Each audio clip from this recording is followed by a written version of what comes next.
Petošolci, pozdravljeni pri likovni umetnosti. Danes se nahajamo v naši spletni učilnici. Pogovarjali se bomo o arhitekturi.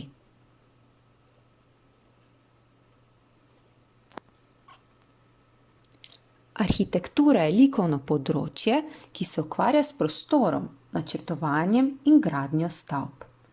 Danes bomo govorili o simetriji in asimetriji. Simetrična zgradba je takšna, ki ima na obeh straneh simetrale zgrajene enakovredne ali podobne arhitekturne elemente.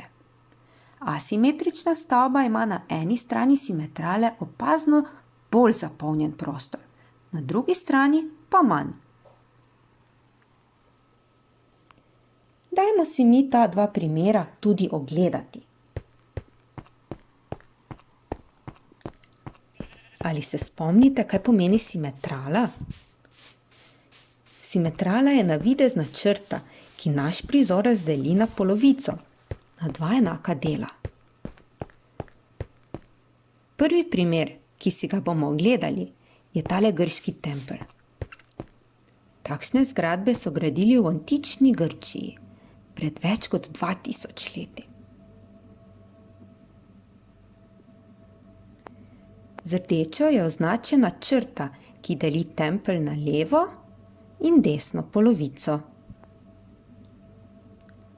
To je simetrala.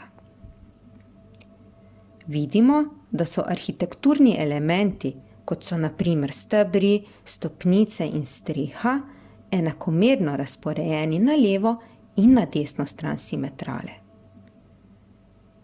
Takšna stavba je simetrična.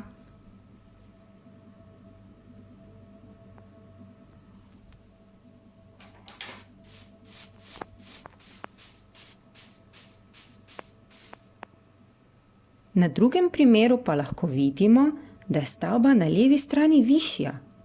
Leva in desna stran se razlikujeta. To je primer asimetrične stavbe. Razlika je očitna, a ne? Hvala, da ste se mi danes pridružili. Lepo se imejte. Se vidimo!